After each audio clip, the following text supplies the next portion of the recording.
Amin. Walil mabiti bimuzdalifah. Di antara mandi-mandi yang disunnahkan lagi, yang kemarin kita udah bahas, kita udah kaji, namun belum selesai, kita lanjutkan, yaitu mandi ketika mau mabit di Muzdalifah. Mandi ketika mau mabit di Muzdalifah, artinya mabit bermalam. Ya, jadi orang kalau pergi haji tuh Bapak Ibu Saudara, ada yang namanya mabit di Muzdalifah. Contohnya kalau kita sekarang nih ya tanggal 9 udah masuk tanggal 10 Zulhijjah. Sekarang kita lagi siap-siap mau diberangkatin kemana? Yaitu ke Muzdalifah. Mau mabit. Jadi setelah diwukuf di Padang Arafah tanggal 9, nah ini maghrib, ada yang isya, berangkat dah. Dia kemana? Ke Muzdalifah. Mau ngapain? Namanya mabit, bermalam. Ya sampai di atas jam 12, jam 1, ya jam 2. Nanti dari situ baru berangkat ke Mina. Ya, untuk nanti mau ngelontar Jumratul Aqobah. Kemudian nanti kita akan ya mabit di Mina. Nah, itu ketika kita mau mabit di Muzdalifah, ya itu disunnahkan mandi. Itu begitu. Ya, jadi sunnah mandi pada saat mau mabit di Muzdalifah. Waliromil jimaris salasi, dan juga mandi ketika mau melontar jumroh yang 3. Fi ayyamit tasyriqi salasi, pada hari-hari tasyrik yang 3. Tuh kalau hari tasyrik kan kita kenal ada hari nahar, ada hari tasyrik. Kalau hari nahar itu ya tanggal 10, hari Idul Adha, Lebaran Idul Adha itu namanya hari nahar, tanggal 10. Nah nanti tanggal 11, tanggal 12, tanggal 13 itu namanya hari tasyrik. Bagi orang yang berangkat haji, sedang melaksanakan ibadah haji, di tanggal-tanggal tersebut kita nanti ya itu akan melakukan satu kegiatan ibadah namanya melontar jumroh yang 3. Ya Bapak Ibu, namanya melontar jumroh yang 3. Yang pertama namanya jumratul ula, yang kedua namanya jumratul wusta, yang ketiga namanya Jumratul Aqobah. Ya, jadi kalau yang udah haji insya Allah bisa paham kali. Ya, kalau yang belum ya mungkin insya Allah dengerin aja info. Mudah-mudahan nanti kita bisa berangkat haji. Ya, amin ya Bu ya. Amin ya Bapak. Ya, mudah-mudahan insya Allah suatu saat kita bisa dipanggil sama Allah, bisa berangkat haji. Jadi hari tasyrik itu kegiatan orang yang pergi haji ngapain? Melontar 3 jumroh. Ya, jadi ada 3 titik tuh Bapak Ibu. Yang pertama namanya Jumratul Ula. Yang kedua namanya apa? Jumratul Wusta. Yang ketiga namanya Jumratul Aqobah. Masing-masing kita melempar batu 7. Ya, masing-masing berapa? 7. Jadi nggak boleh sekaligus. Ini ada 7 batu langsung ditimpuk, nggak boleh. Tapi satu-satu. 1, 2, 3 sampai yang ke-7. Sekarang melontar enak Bu. Tempatnya kita udah kagak berebut lagi. Ya, kalau dulu kan paling ngeri kita kalau yang melontar. Paling sekarang jamaah Indonesia yang agak khawatir waktu berangkatnya doang. Waktu berangkat nanti melewati yang namanya apa? Yang namanya apa tuh? Terowongan. Ya, ngelewatin apa namanya? Terowongan Mina. Ya, seperti itu. Itu aja yang agak berat karena memang jamaah haji Indonesia tuh rata-rata jauh tempatnya. Kalau mau melontar jalan dulu ngelewatin terowongan Mina. Itu udah pasti ngelewatin terowongan Mina. Ya perginya ngelewatin terowongan Mina, pulangnya ngelewatin terowongan Mina. Cuma sekarang terowongan Mina itu udah dibagi 2. Pulangnya di sini, perginya di sini, jadi beda. Kalau dulu masih satu yang bisa tabrakan dulu. Ya dulu kan pernah kejadian ya itu tragedi Mina, karena memang satu terowongan balik sama pulang di situ-situ juga. Nah sekarang udah 2. Jadi untuk kita berangkat melalui terowongan yang pertama, nanti untuk pulang terowongan kedua. Jadi nggak bisa tabrakan. Tapi ya memang jauh. Yang beratnya di situ. Sementara ngelontarnya udah enak. Ya udah ada tingkat 1, tingkat 2, tingkat 3, udah enak. Ya itu. Ya kalau dulu kan paling ditakutkan ketika orang mau melontar. Ya sehingga banyak kejadian. Tapi sekarang insya Allah udah enggak. Cuma yang penting fisiknya sehat aja. Karena memang jamaah haji Indonesia termasuk jauh tempatnya kemah-kemahnya.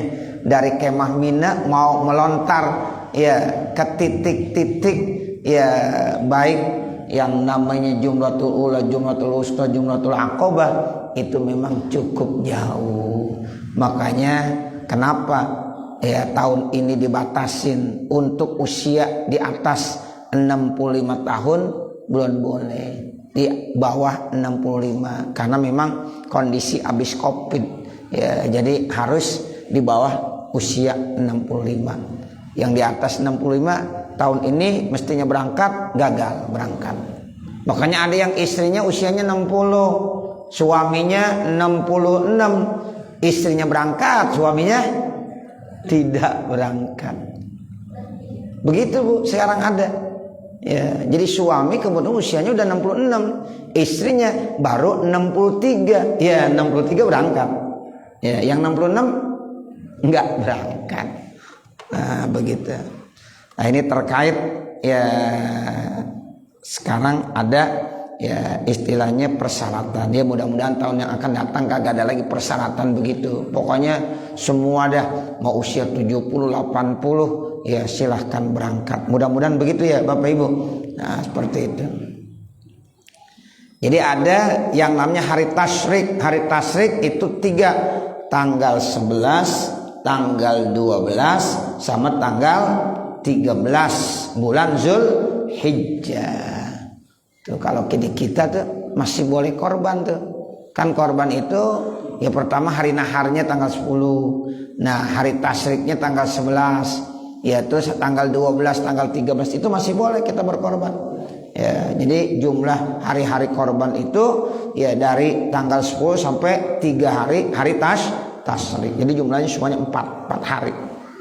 Nah, kalau di sana orang pergi haji sedang sibuk-sibuknya melakukan satu kegiatan yang namanya melontar jumroh yang 3. Nah, itu setiap mau melontar ya kita disunahkan tuh pada saat mabitnya ya mau melontarnya. Nah itu sunnahnya mandi. Mau melontar mandi, besok mau melontar lagi kita mandi dulu, besok mau melontar lagi kita mandi terlebih dahulu.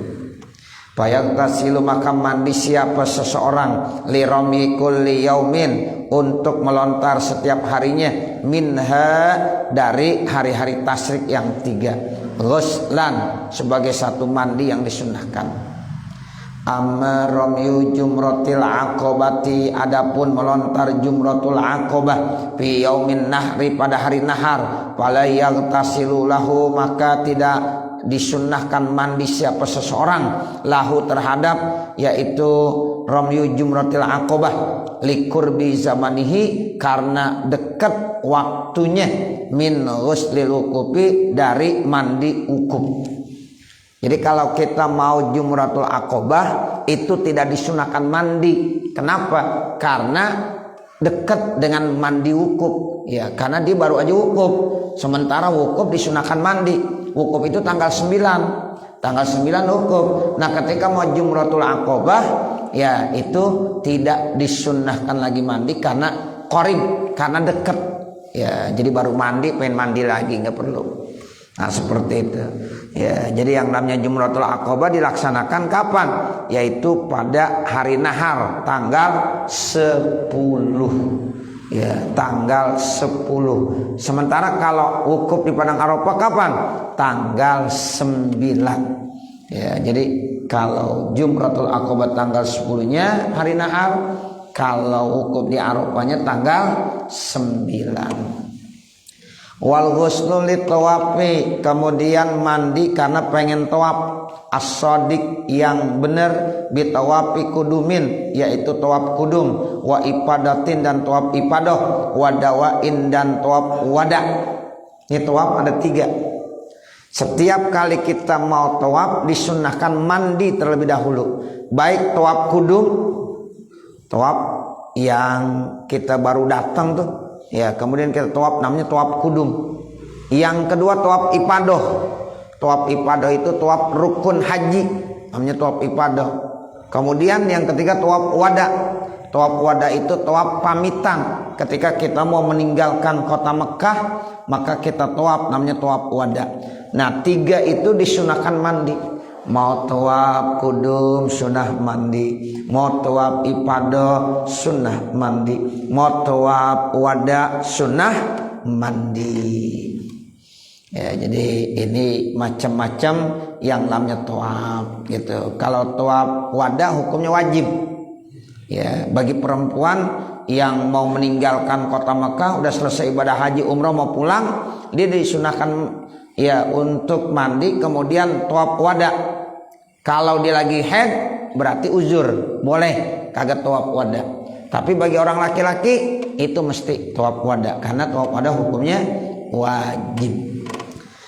Wa baqiyatul aghsalil masnunati, dan sisa-sisa mandi-mandi yang disunahkan, mazkuratun fil mutawwalati, itu tersebut dalam kitab yang lebih panjang. Sementara banyak lagi mandi-mandi sunnah yang lain yang di sini tidak disebutkan, namun sebenarnya itu disebutkan dalam kitab yang lebih tinggi lagi dan kitab yang lebih panjang lagi, seperti mau masuk ke Madinah, mau ya kita hujamah itu artinya mau bekam ya. Jadi kalau kita mau dibekam tuh disunahkan juga. Masih banyak lagi yang lain-lain disebutkan nanti di dalam kitab-kitab yang lebih panjang. Selesai dah masalah ya mandi yang disunahkan. Sekarang kita ganti bab. Paslun, ini satu pasal. Wal mashu alal khuffaini jaizun, bermula menyapu di atas 2 khuf itu hukumnya boleh. Jadi ada yang namanya khuf. Khuf itu semacam sepatu kulit yang elastis, yang tipis, yang menutupi mata kaki, itu namanya khuf. Bukan sepatu biasa, bukan. Jadi ini khuf ini sepatu khusus yang memang biasa dipakai dan itu tidak dibuka-buka. Ya, nah itu namanya khuf. Kulitnya elastis.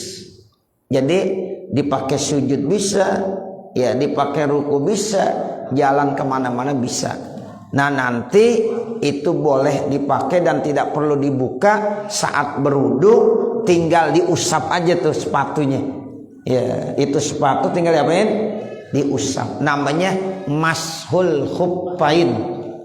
Begitu ya Bapak Ibu ya.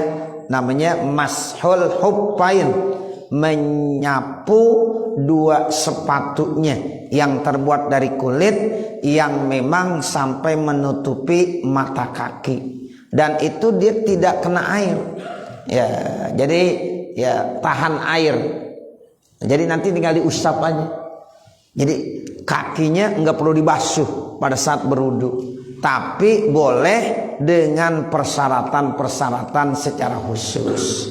Ya, jadi ada nanti syarat-syaratnya, dipenuhi syaratnya. Kalau udah terpenuhi syaratnya boleh. Nah itu dalam ilmu fikih namanya masul khuffain. Kan kalau kita nggak pakai khuf, berarti kalau wudu dibasuh tuh kaki kita ya Pak Ibu, dibasuh kaki kita. Tapi kalau kita pakai khuf itu nggak apa-apa, khufnya nggak dibuka, nanti tinggal disapu aja. Disapu artinya ya sama seperti kita menyapu kepala, ya cuma diusapin pakai air. Nah itu namanya khuf, ya. Tapi nanti ada tata caranya, ada persyaratannya. Ya itu hukumnya jaiz, artinya boleh. Jadi kalau seandainya ada orang pakai khuf kemudian disapu khufnya, itu hukumnya boleh. fil wudu'i hanya pada wudu, la fil ghusli fardin tidak boleh pada ya mandi yang wajib, au naflin atau mandi yang sunnah. Pada wudu boleh. Ya jadi orang berwudu kemudian pakai khuf, nanti khufnya nggak dibuka, tinggal disapu aja, boleh. Tapi kalau mandi wajib atau mandi sunnah tidak boleh. Misalnya ada orang pengen mandi sunnah mau sholat Jumat pakai khuf, khufnya dibuka. Ya, khufnya diapain? Dibuka. Tapi kalau mau wudu, khufnya boleh nggak dibuka. Tapi kalau mandi harus dibuka. Apakah itu mandi wajib atau mandi sunnah? Saya dulu pernah cari-cari waktu saya lagi ke Mekah, khuf supaya waktu lagi ngaji begini nih pengen bawa contohnya, ternyata nggak ketemu, ya nggak ada khuf. Ya, saya kepengen tuh biar bentuk konkretnya. Ibu bapak kan pada bingung apaan sih khuf kan begitu. Ya, jadi memang di kita kan kagak terbiasa pakai khuf, nggak terbiasa. Tapi di negara-negara lain ada yang udah terbiasa. Ya, karena memang posisi dan iklimnya beda sama kita. Kalau lagi dingin banget, mereka nggak buka-buka tuh khufnya. Nah, sehingga waktu wudu pun kagak dibuka seperti itu. Ya, jadi dulu saya sempat tuh ya cari-cari, kebetulan saat itu lagi nggak ada. Beli di beberapa toko, ya nggak ada khuf. Maksud saya ketika lagi yang ngaji begini nih dicontohin, nih khuf nih Bapak Ibu, nih kalau kita pakai begini. Nah begitu, bukan model sepatu yang kayak kita, bukan. Kalau itu mah ya repot. Ya, itu kalau air basah kena, ini enggak dia. Jadi anti air dan dia elastis dari kulit. Ya bisa untuk ya sujud, untuk apa enak. Nah itu khuf namanya. Nah itu boleh digunakan pada wudu, tetapi kalau mau mandi, baik mandi fardu maupun mandi sunnah itu tidak dibolehkan, mesti dibuka. Wala fi izalati najasatin, dan juga tidak boleh pada saat menghilangkan najis. Kalau di kakinya ada najis itu nggak bisa diusap, harus dibuka itu khuf. Ya, jadi mesti dia harus dibuka khufnya untuk menghilangkan najis. Falau ajnaba, kalau seandainya ada orang lagi junub, audamayat atau keluar darah, rijluhu kakinya.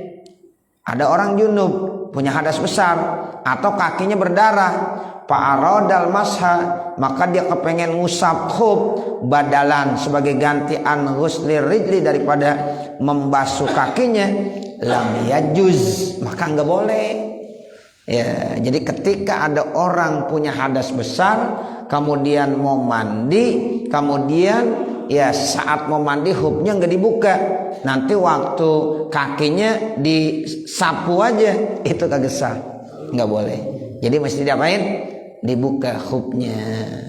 Atau kakinya berdarah, ya lagi pakai khuf nih Bapak Ibu Saudara, kemudian kakinya berdarah, kan darah najis harus dibersihin. Nah itu juga sama, enggak bisa. Ya dia hanya menyapu khufnya saja, harus dibuka khufnya untuk mencuci kakinya yang ada darahnya. Bala buddha, akan tetapi mesti, itulah buddha artinya mesti, kan tetapi mesti minal ghusli, daripada dia basuh, enggak boleh disapu. Wa asy'ara atau wa usy'ira boleh, wa usy'ira qauluhu, dan diinformasikan dengan kata-kata jaizun, yaitu tadi di atas ibarat kitabnya wal mashu alal khuffaini jaizun, kan begitu ya. Jadi diberikan informasi dengan kata-kata jaizun, memakai khuf itu jaiz. Artinya apa?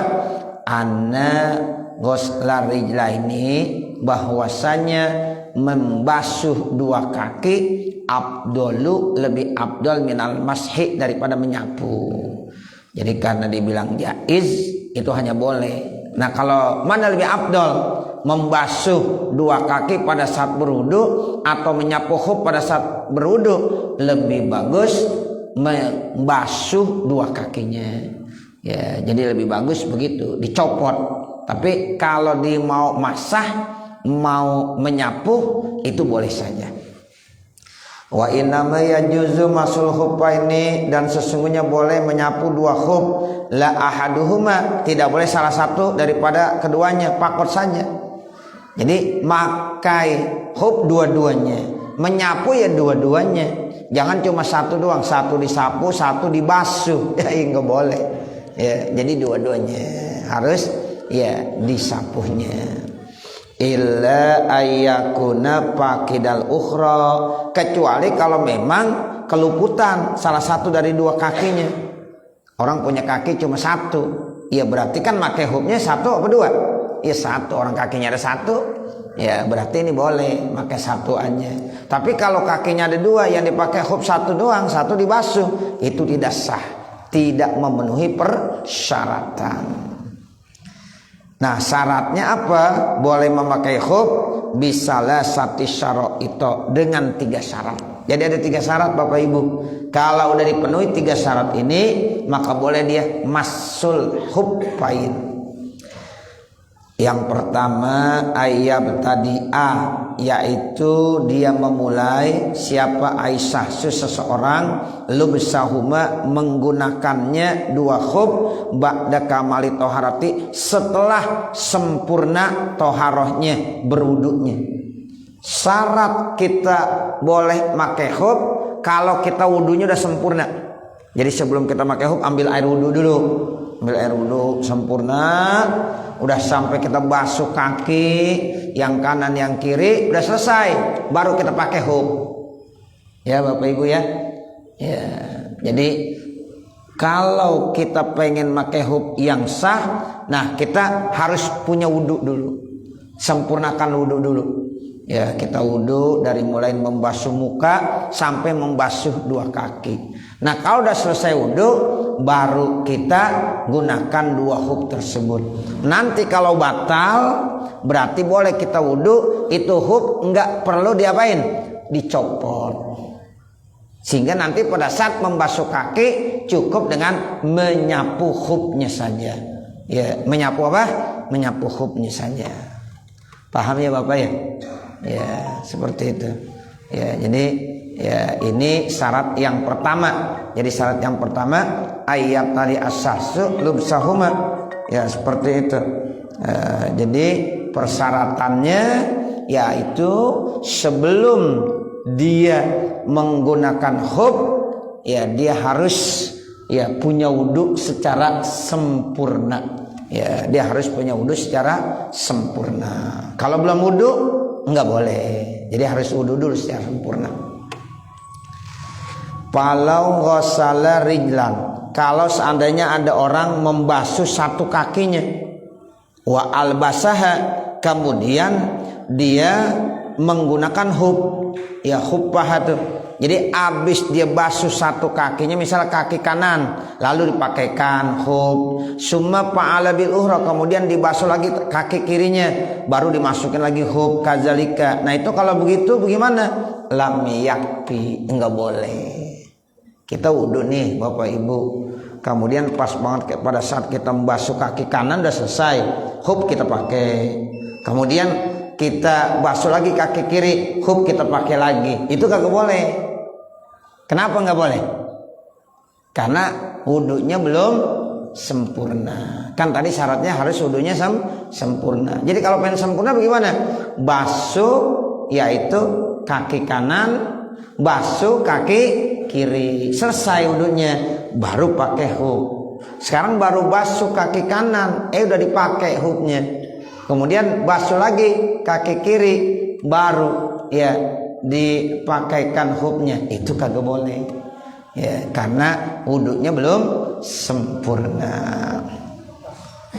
Walau ibtada'a lubsahuma, kalau seandainya ada orang memulai menggunakan 2 khuf ba'da kamali taharati, setelah sempurnanya taharah, summa ahdasa, kemudian dia hadas, dia batal, qabla wusulir rijli, sebelum sampai tuh kaki, ya qadamal khuffi, ke bagian mata khufnya, lam yajuzil masuk, maka tidak boleh juga tuh masah, mengusap ya khuf.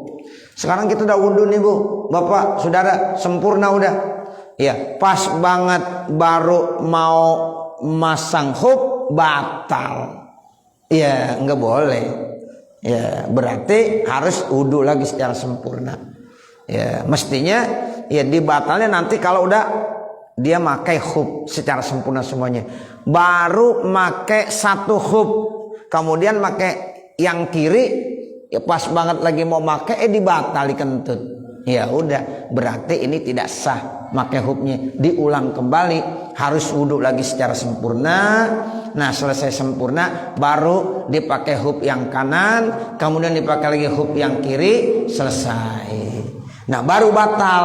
Nah kalau udah batal itu dia boleh wudhu, kemudian nanti tidak perlu dicopot khufnya, cukup usap saja khuf yang dipakai di kakinya, karena memang menggunakannya udah memenuhi persyaratan seperti itu.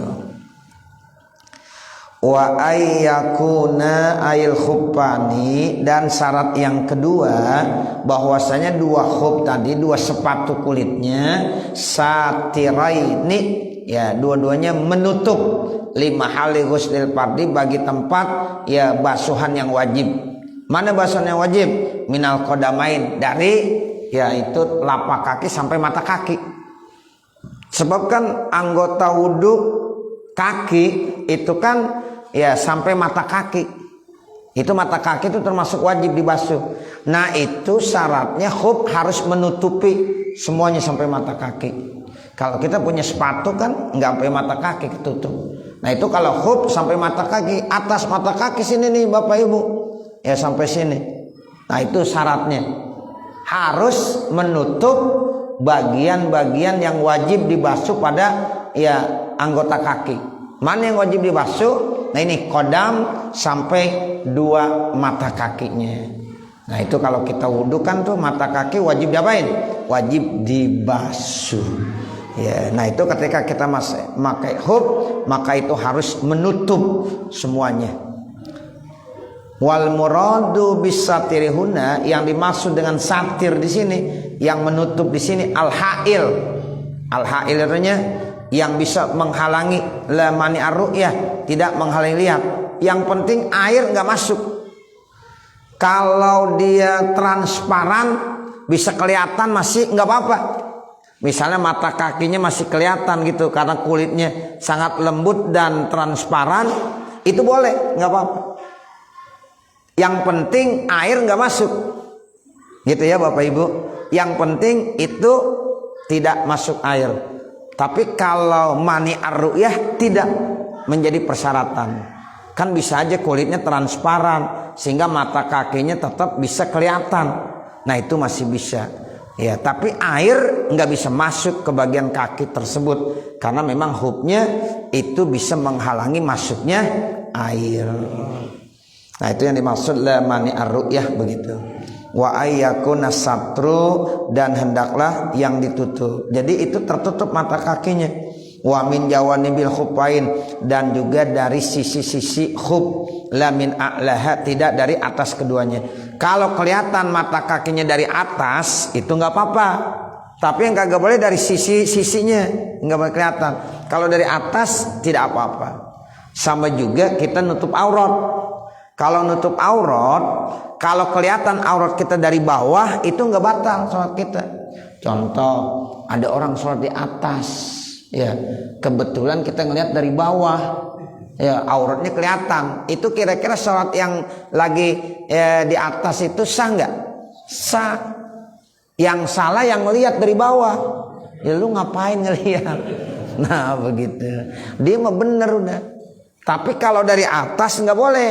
Contoh, kita pakai gamis, kemudian pada saat kita ruku nih kancingnya kebuka, pas mau kebuka kita ngelihat tuh aurat kita, ya kita lihat karena kita nggak pakaian dalam kali, pakai gamis nggak pakai pakaian dalam repot juga kan, ya kemudian kelihatan itu batal tuh karena ngelihatnya dari atas, ya Bapak Ibu ya ngelihatnya karena dari atas atau dari samping, dari sisi-sisi itu juga ngegesak. Contoh, ada orang gemuk sholat pakai kaosnya ya ketat, ketika sujud itu kaosnya terangkat, celana panjangnya ke bawah, belahan pantatnya kelihatan, batal nggak sholatnya? Batal. Ya, batal sholatnya. Kenapa? Karena itu bagiannya kelihatan dari sisi-sisinya. Begitu. Makanya orang yang gemuk itu kalau lagi sholat tolong diperhatiin. Udah gemuk pakaiannya ketat, ya celananya turun ke bawah saat sujud, ya kaosnya naik ke atas, ya berarti kan belahannya kelihatan. Ya, nah itu kalau begitu batal sholatnya. Ini banyak sekarang yang begitu. Ya banyak. Kecuali kalau dipakai kaos daleman rapi, ya nah itu kaos dalemannya nutup, itu nggak ada masalah. Ini enggak, ya kelihatan belahan pantatnya, itu nggak boleh, batal. Karena itu dari sisi. Jadi kalau kelihatan tuh aurat dari atas atau dari sisi itu batal. Tapi kalau ngelihatnya dari bawah tidak batal. Ya kita pakai sarung misalnya, bapak, ibu, ya kemudian ada orang ngelihat auratnya dari bawahnya gitu, nah itu tidak batal. Ya sebab yang salah yang ngelihat, nah begitu. Tapi kalau dari sisi, dari atas itu memang tidak sah sholatnya. Makanya kita wajib ngasih tahu tuh kalau ada saudara kita lagi sujud, kemudian dia nggak sadar bahwa belahan pantatnya kelihatan pada saat disujud karena naik ke atas, celana turun ke bawah. Itu kita kasih tahu. Tadi bapak, saudara, mohon maaf, sholat ya itu terbuka aurat. Kalau terbuka aurat bagaimana? Batalat sholat tuh, batal sholatnya. Sama juga orang perempuan. Orang perempuan ketika sholat kan harus nutup aurat. Kebetulan pada saat sujud telapak kakinya kelihatan. Telapak kakinya kelihatan karena kebetulan ibu orang perempuan ini sholat nggak pakai kaos kaki, ya tapi pakai sarung aja. Namun sarungnya agak ke atas, ketika sujud sarungnya naik ke atas sehingga telapak kakinya kelihatan. Itu batal. Kenapa? Karena aurat orang perempuan di dalam sholat seluruh badannya illal wajha wal kapain, yang boleh kelihatan cuma muka sama telapak tangan. Ya Bu ya. Jadi muka boleh kelihatan, telapak tangan boleh kelihatan. Tapi kalau kaki, telapak kaki nggak boleh kelihatan. Halo Ibu ya. Ini sering saya lihat ibu-ibu begitu. Ya, lagi sholat sujud ini kelihatan telapak kakinya kelihatan, jari-jari kakinya kelihatan walaupun cuma jempolnya doang, walaupun cuma kelingkingnya doang, itu batal karena namanya terbuka aurat. Nah makanya ibu supaya aman kalau sholat pakai kaos kaki. Kalau nggak mau pakai kaos kaki, pakai kain yang panjang yang nutup. Ketika kira-kira kita sujud itu tetap nutupin semua kaki ibu. Ya, ketika mau sujud itu nutupin ya kaki ibu semuanya. Nggak apa-apa kalau begitu. Jadi kalau kita pakai mukena, kain mukena itu harus nyengser banget, ya Bu ya. Ya, jangan ngepas. Takutnya ketika kita sujud kelihatan telapak kakinya. Nah kalau kelihatan telapak kakinya batal. Makanya bapak sebagai suami perlu juga koreksi. Lihatin nih istri saya ketika lagi sholat, atau anak saya yang perempuan ketika lagi sholat, benar gak sujudnya? Lihat. Ketika kita lihat lagi sujud telapak kakinya kelihatan, kasih tahu buru-buru. Oh ini jangan begini nak. Nah kalau mau istri, neng ini jangan begini. Ini kalau sholat begini terus capek doang, kagak sah sholatnya. Begitu kan, sayang kita sholat tiap hari, namun sholatnya nggak sah. Kenapa? Karena terbuka auratnya. Ya Bu ya, paham ya Bu ya? Ya ini penting ini. Ya makanya ngaji penting. Tuh orang kalau kagak ngaji sholat, tiap hari dia sholat, tapi nggak sah sholatnya. Nah tapi kalau dia ngaji, oh iya berarti saya harus ekstra hati-hati. Perempuan itu kalau sholat harus nutup aurat semuanya, ya kecuali yang boleh kelihatan muka dan telapak tangan. Tuh kalau kaki itu semuanya harus tertutup. Lebih-lebih pada saat sujud, tolong diperhatiin benar. Ya makanya kalau orang perempuan pakai celana panjang sholat, kemudian nggak pakai kaos kaki, udah kagak sah. Ya Bu ya. Ya misalnya pakai celana panjang, ya tapi nggak pakai kaos kaki, ya kagak sah, sebab kelihatan telapak kakinya. Nah makanya kalau pakai celana panjang boleh, tapi dibantu dengan pakai kaos kaki, berarti tertutup. Nah seperti itu. Sama ini khuf begitu. Ya jadi penggunaan khuf itu ya pada saat kaki itu mata kakinya harus tertutup. Mata kakinya kalau terbuka berarti khuf ini nggak sah digunakan, karena itu bagian yang wajib dibasuh pada saat kita ya berwudu. Ya, jadi anggota wudu yang terakhir itu kan kaki. Nah itu kaki dari mana? Dari telapak kakinya sampai mata kaki. Ya, ka'bain itu artinya dua mata kakinya itu harus tertutup semuanya ketika memakai khuf. Saya kira sampai sini. Nanti baru wa ayyakuna mimma yumkinu tatabu'ul masyi, mengingat waktu. Mudah-mudahan apa yang kita baca ada manfaatnya. Amin ya rabbal alamin. Saya kembalikan kepada pembawa acara. Ya, terima kasih. Khuf itu dikhususkan untuk kaum ibu-ibu atau untuk laki-laki? Ini nanya nih. Iya. Langsung nanya ya. Begini Ustaz Nur, jadi khuf itu bisa digunakan buat laki-laki dan juga bisa digunakan buat perempuan. Khuf bisa digunakan buat orang laki, bisa juga digunakan buat orang perempuan. Begitu ya. Baik, jemaah yang berada di perjalanan ibu yang bertanya tentang masalah sholat. Ya,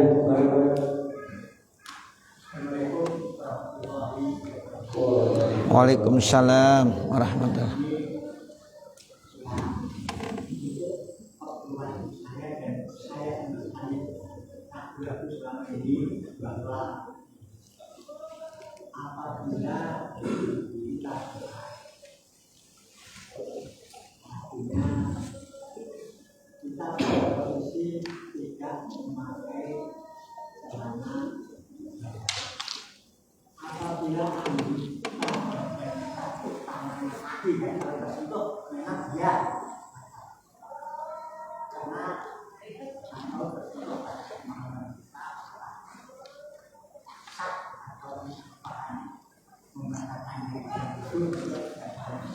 Baik, iya.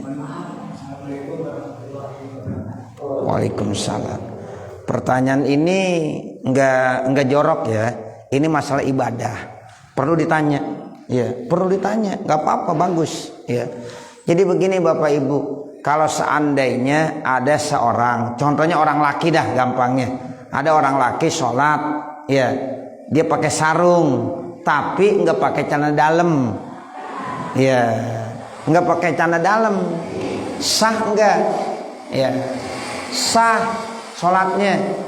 Ya, sah sholatnya karena sudah nutup aurat. Sudah nutup aurat. Terus seandainya lagi sholat itu ya punyanya ya mungkin naik turun. Ya, naik turun mungkin kesentuh-sentuh naik ya. Nah, begitu. Ini enggak apa-apa, enggak ada masalah nih, pertanyaan begini enggak ada masalah. Ya, ini bagus. Ya, jadi kalau seandainya punyanya saat itu turun naik, itu enggak apa-apa. Ya, sebab itu namanya pergerakannya, namanya gerakan yang dianggapnya kecil. Ya, tidak banyak, sehingga tidak membatalkan sholat. Kan ada nanti kaitannya yang bisa membatalkan sholat itu kan ada gerakan-gerakan yang banyak, kan begitu arahnya. Sama juga kalau kita nggaruk. Nih kalau nggaruk nih Bapak Ibu pakai telunjuk doang begini. Walaupun berkali-kali dianggapnya sedikit. Ini tidak membatalkan. Ya, Bapak Ibu lihat nih. Kalau kita gatal lagi sholat, kemudian garuknya pakai telunjuk doang begitu-begitu. Kan berkali-kali 1, 2, 3, 4, 5, 6. Ini dihitungnya tetap 1. Tapi kalau garuknya begini. 1, 2, 3 batal udah. 3 kali berturut-turut bergerak itu menurut mazhab Imam Syafi'i, mazhab kita hukumnya membatalkan sholat. Maka kalau nggaruk jangan begini Pak. Ya, kalau lagi sholat nggaruk begini, sekali boleh, 2 kali boleh, 3 kali nggak boleh. Tapi kalau dengan ini nggak apa-apa berkali-kali. Nah sama begitu juga ketika kita sholat, kemudian kita nggak pakai celana dalam, pakai sarung saja, kemudian ya ini punyanya ya mungkin naik turun kan gerak-gerakan terus, batal nggak tuh? Tidak batal. Begitu. Iya. Baik, mulai silakan. Silakan Pak Rizwan. Kalau orang sholat nggak pakai baju, bisa pakai baju gitu. Ya. Iya. Pakai baju ya. Iya, bagus Pak. Seandainya ada pertanyaan begini, ada orang sholat nggak pakai baju sah nggak? Jadi yang paling penting nutup aurat, ya, nutup aurat. Ini nih awalnya. Kalau udah ketutup aurat, dia pakai kain sarung dari sini ditaruh di sini. Kan aurat orang laki baina surah wa rukbah. Ya, artinya dia nggak pakai baju kan tuh. Itu sah saja. Kalau memang ya itu dia kagak punya lagi. Tapi kalau dia punya baju banyak banget, nih adabnya etikanya di mana begitu. Tapi kalau pertanyaannya selama nutup aurat dia nggak pakai baju, boleh sholatnya. Misalnya nih bapak saudara, ada orang pakai sarung nih, coba liatin, pakai sarung nih dalam sini nih diikatnya. Kalau di sini kan pusat, ya pusat kan aurat di sini. Nah dari sini ketutup kan. Di sini nggak pakai baju, nggak pakai apa, blegod aja, iya, boleh nggak? Boleh. Cuma kaitannya nanti etikanya sama Allah bagaimana? Ya, bajunya banyak, ya. Nah seperti itu. Tapi kalau ditanya boleh nggak, sah nggak, selama nutup aurat itu sah. Ya, cuma nanti kita belajar bab etika adab di dalam sholat. Nah seperti itu. Ya. Sisi mani satu lagi. Ya, lagi. Ya, tuh, antum silakan. Ya, Assalamualaikum warahmatullahi wabarakatuh. Waalaikumsalam. Saya mau tanya, seperti orang pakai rok kan gitu, kan harus memenuhi syarat seperti kalau memang sudah memenuhi syarat, rok itu dipakai apabila berwudu itu kan sah hukumnya. Nah ini yang menjadi pertanyaan saya, kalau kita ini di Indonesia, di Jakarta, ini saya tahu, kadang-kadang orang ini lecet tangannya, kan gitu ya, pakai tensorplas, gitu. Kadang-kadang dibilang apa? Sebelum pakai tensorplas, wudu dulu katanya. Iya. Saya rasa itu terinspirasi dari orang-orang pakai hook mungkin. Iya. Jadi pakai tensorplas sebelum wudu, dipakai tensorplas, nanti begitu dulu kembali kita buka tensorplasnya. Itu bagaimana dasar? Iya. Bagus nih pertanyaannya. Jadi begini Bapak Saudara, kalau syarat kita berwudu, maka anggota wudu mesti tidak boleh ada hal-hal yang bisa menghalangi sampainya air. Ya, kan kemarin begitu tuh diajarin. Enggak boleh ya sampai ada yang menghalangi sampainya air. Wusulul ma enggak boleh ada yang menghalanginya. Sekarang kita pakai santoplas, kita wudu, kira-kira air sampai enggak ke wudu yang ada santoplasnya? Kagak. Nah berarti kagak sah. Nah begitu, harus dibuka. Tapi kalau memang ini nggak boleh dibuka kata dokter, wah ini nggak boleh dibuka. Nah dia udah tadi tuh menggunakannya pada saat punya wudu. Nah itu udah benar aturannya. Nah nanti dia boleh ganti dengan tayamum. Tuh begitu. Jadi di samping dia ya membasuh tangan, kemudian tangan yang luka udah diperban, ya contohnya santoplas lah atau diperban, itu tetap harus diganti. Ini yang kagak bisa kena air harus diganti dengan apa? Dengan tayamum. Jadi dia wudu juga, dia tayamum juga. Nah nanti kalau udah sehat, udah sembuh, itu dia tidak perlu iadah. Kenapa? Karena pakai perbannya udah dalam keadaan punya wudu. Begitu. Karena pada saat pakai perbannya udah punya wudu. Tapi kalau seandainya saat pakai santoplas atau pakai perban belum punya wudu, ya itu tetap dia harus tayamum, dan nanti kalau udah sehat mesti diulang kembali sholatnya. Nah begitu. Jadi ya, yang perlu diinfokan tuh bukan berarti dia boleh begitu saja wudu, tapi tetap nggak boleh karena ada anggota wudu yang tidak terkena air. Nah sekarang solusinya bagaimana? Ya karena dia luka, bahkan kata dokter ini perban kagak boleh ya dibuka dan dikenain air, ya silakan wudu bagian yang sehat, sementara bagian yang sakit diganti dengan tayamum. Jadi wudu juga plus tayamum juga. Ini yang susah ini. Ya, makanya Bapak Saudara, kalau nanti ada luka di jempol, kemudian jempolnya dipakai perban, ya pakai santoplas, Bapak wudu, santoplasnya masih ada, kagak sah salatnya. Ya, nggak sah kalau nggak ada tayamumnya. Dibuka. Ya, apalagi cuma luka dikit doang. Ya, cuma kena pisau sedikit ya. Ya orang cipulin mah kena pisau nggak apa-apa ya.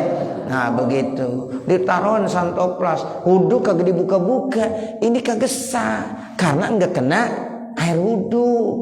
Begitu, walaupun kecil, buka aja udah, buka. Gitu, buka. Kata dokter juga nggak apa-apa kena air. Nah cuma kita aja yang tambahin pakai santoplas. 3 hari wudu pakai santoplas. Nggak sah. Ya, jangan diukur sama khuf tadi. Tapi ini bagus pertanyaannya, jangan diukur sama khuf. Ya jadi nggak sah, dibuka. Nah begitu. Kalau mau sah, paling-paling tadi caranya harus tayamum. Kan susah, wudu juga tayamum juga. Nah begitu. Nah dia nggak perlu iadah kalau makainya dalam keadaan punya wudu, gitu ya. Satu lagi dah, silakan. Iya. Ini pada baris pertama Iya. maknain aja sebenarnya. Oh begitu. Illa ayyakun nafaqidan ukhra dengan wa ayyakun sitrum min asfari. Ini Iya. perbedaannya ya. Kalau yang tadi pakit yang luput. Kalau orang kakinya cuma satu. Iya cacat boleh dah. Misalnya kakinya cuma satu doang. Ya berarti makanya satu aja udah. Ya udah cukup sah. Tapi kalau kakinya ada 2, baru satu dipakai hub, terus satu lagi dibasuh dipakai hub lagi, kagak boleh. Karena belum sempurna wudunya. Nah begitu. Nah yang kedua itu terkait dengan harus menutup. Ya jadi hub itu syaratnya harus menutup sampai mata kaki. Gitu. Satir itu artinya menutup. Ya jadi kita kalau pakai hub yang di atas mata kaki nih, Pak Haji. Jadi nggak boleh di bawah mata kaki. Kalau ada khuf yang di bawah mata kaki nggak sah. Tapi yang ada di atas mata kaki yang sampai sini nih nanti ya khufnya. Nah jadi kalau nutupnya di bawah mata kaki, walaupun kita pakai khuf kagak sah. Ya jadi syaratnya. Nah itu kagak sah. Harus sampai di atas mata kaki. Ya khuf harus menutup mata kaki. Kalau dipakai khuf tapi mata kakinya tidak ya tertutup, itu bukan hub yang boleh dipakai yang memenuhi persyaratan. Ya, walaupun namanya hub, tapi itu tidak memenuhi persyaratan. Nah itu namanya satir. Ya begitu. Bisa hitam, rata-rata emang begitu hitam. Nah begitu. Cukup. Segenap Bapak, Ibu, Saudara, alhamdulillah ya pada malam hari ini kita sudah menyelesaikan kegiatan pengajian kita. Sebelum kita tutup dengan pembacaan doa, kita baca Fatihah. Sekali lagi ada dari saudara kita yang memberikan infak sodakohnya untuk pondok pesantren atau Al-Muflihun, yaitu yang ditujukan buat almarhum Mas'ud bin Haji Saimin dan almarhum Haji Saimin bin Maing. Ya, mudah-mudahan apa yang diniatkan oleh ya hamba Allah ini dikabul, diijabah oleh Allah Subhanahu wa taala.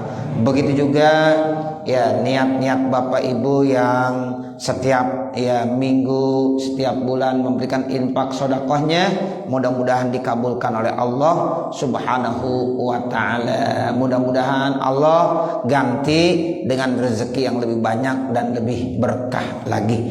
Dan mudah-mudahan Allah jaga kita, Allah pelihara kita, mudah-mudahan Allah berikan kesehatan buat kita semuanya sehingga kita bisa melaksanakan kegiatan-kegiatan ya kehidupan ini dalam rangka kita ibadah mencari ridha Allah Subhanahu wa taala. Al-Fatihah tilkan niyah wa ila hadratin Nabi Muhammadin sallallahu alaihi wasallam. Al-Fatihah. A'udzubillahi minasyaitonir rajim. Bismillahirrahmanirrahim. Alhamdulillahirabbil alamin arrahmanir rahim maliki yaumiddin. Iyyaka na'budu wa iyyaka nasta'in. Ihdinas siratal mustaqim. Siratal ladzina an'amta 'alaihim ghairil maghdubi alaihim waladdallin. Rabbighfirli wa liwalidayya amin. Pak Nana yang itu nanya di sebelah sini kira-kira waktu saya. Oh gitu. Siapa? Pak Nana. Oh, Pak Nana. Kita baca Fatihah lagi kepada jamaah kita yang saat ini dalam keadaan kurang sehat ya Pak Nana ya. Ya mudah-mudahan Allah angkat penyakitnya, Allah sehatkan kembali badannya sehingga bisa beraktivitas seperti biasa. Al-Fatihah biniyatis sihah wassalam wal afiyah wa ila hadratin Nabi Muhammadin sallallahu alaihi wasallam. Al-Fatihah. A'udzubillahi minasyaitonir rajim. Bismillahirrahmanirrahim. Alhamdulillahirabbil alamin. Arrahmanir rahim. Maliki yaumiddin. Iyyaka na'budu wa iyyaka nasta'in. Ihdinas siratal mustaqim. Siratal ladzina an'amta 'alaihim ghairil maghdubi 'alaihim waladdallin. Rabbighfirli wa liwalidayya amin. Bismillahirrahmanirrahim. Alhamdulillahi rabbil alamin. Hamdan yuwaffi ni'amahu wa yukafi mazida. Ya Rabbana lakal hamdu wa lakas syukru kama yanbaghi li jalali wajhikal karim wa li 'azimi sultanik. Subhanaka la nuhsi sana'an 'alaika kama asnaita 'ala nafsik. Walakal hamdu hatta tarda. Allahumma shalli 'ala sayyidina Muhammad wa 'ala ali sayyidina Muhammad salatan tansharihu bihas sudur wa tahunu bihal umur wa sallim tasliman katsiran daiman ila yaumil ba'tsi wan nusyur. Innaka malikun rabbun ghafur.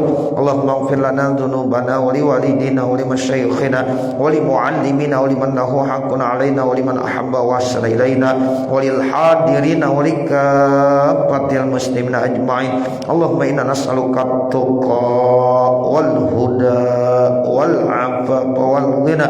Rabbana atina fid dunya hasanah wa fil akhirati hasanah wa qina adzabannar. Wa sallallahu ala sayyidina Muhammad wa ala alihi wa sahbihi wa sallam.